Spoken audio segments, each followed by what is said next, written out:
Zayıflamak için dikkat edilmesi gereken noktalar var. Bunlardan en önemlisi lütfen gün içinde öğünlerinizi sadece tek bir öğüne yaymak yerine azar azar ve sık sık beslenin ve öğünlerinizi lütfen yayın. Yani günde 3 ana öğün, ihtiyaca binaen de 2-3 tane ara öğün yapmaya çalışın. Çünkü yüksek yoğunlukta tek öğünde besinleri tüketirseniz vücut bunların hepsini enerjiye çeviremeyip bir kısmını da maalesef yağ olarak depolar. Bu yüzden az az ve sık sık beslenmeye özen gösterin.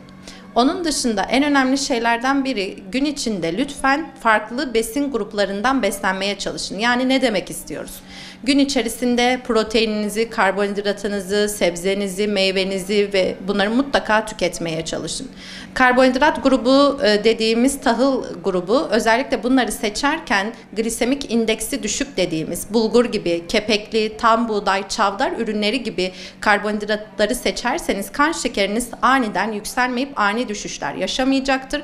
Bu da kendinizi doygun hissetmenizi sağlayacak. Aynı zamanda bu ürünlerin lif oranı daha yüksek olduğu için kabızlık şikayetlerine de iyi gelecektir. Onun dışında protein dediğimiz gruplardan da ettir, işte tavuktur, balıktır, kuru baklagil gibi yemekleri mutlaka tüketmeye çalışın. Fakat et tüketirken de bunun yağsız, derisiz olmasına ve pişirme yöntemlerine lütfen dikkat edin. Daha çok haşlama, ızgara, fırında olmasına özen gösterin. Günde 5 porsiyon sebze tüketmeye çalışın. Özellikle çiğ sebzeleri bol tüketmeye çalışın. Tabii ki bunlara da tuz ve yağ katmayın. Sebze yemeği olarak da tabii ki tüketebilirsiniz ve günde mutlaka 3-4 porsiyonda meyve tüketin. Tabii ki bunları tüketirken de meyve seçerken glisemik indeksi dediğimiz şeker oranı düşük meyveler tercih edin. İşte erik gibi, kiraz gibi, yeşil elma gibi meyveleri tercih ederseniz daha iyi olacaktır. Bir diğer önemli nokta ise günlük tüketiminizde mutlaka yoğurt, süt ve ayrana yer verin. Fakat bunları tüketirken miktarına ve yağlı olmamalarına, yarım yağlı dediğimiz ürünleri kullanmaya özen gösterin. En önemli şey, özellikle zayıflamak için tüketilmesi gereken en önemli şey sudur. Eğer çok iyi diyet yaparsanız, dikkat ederseniz bile su tüketmezseniz kilo veremezsiniz. Bu yüzden kişiden kişiye değişir fakat genel olarak 2,5-3 litre su içmeye lütfen özen gösterin. Bir diğer konu da egzersiz. Egzersiz yaparken nasıl egzersiz yapmalıyız? Tabii ki bu hastalıkları olanlara göre değişir. Bunları doktoruna danışmadan karar vermesinler ama günlük 10.000 adım atmaya özen göstersinler. Günlük işlerini yürüyerek halletmeye, hareketli bir yaşam sürdürmeye özen göstersinler.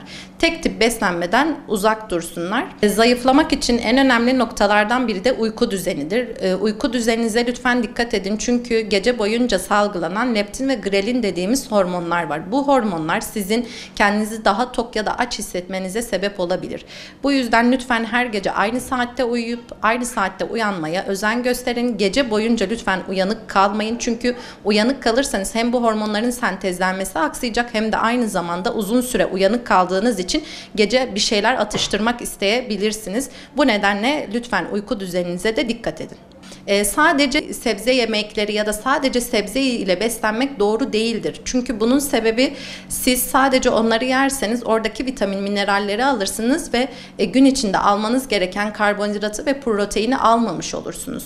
Bu yüzden kaslarınızda zayıflık ya da başka özellikle demir gibi, B12 vitaminleri gibi özellikle ette bulunan vitaminlerden eksik beslenmiş olursunuz. Tek tip beslenmek o yüzden doğru değildir. Gün içerisinde mutlaka her besin grubundan tüketilmesi gerekir fakat yaz aylarında özellikle et tüketimini fazla istemeyiz. Sebebi şudur, vücut ısısının daha da artmasına sebep olurlar. Fakat eti de sebze yemeğinin içinde az miktarda yağsız olarak tüketebilirler. Tabii ki yazın sebze yemeğini daha fazla tüketmelerini öneriyoruz.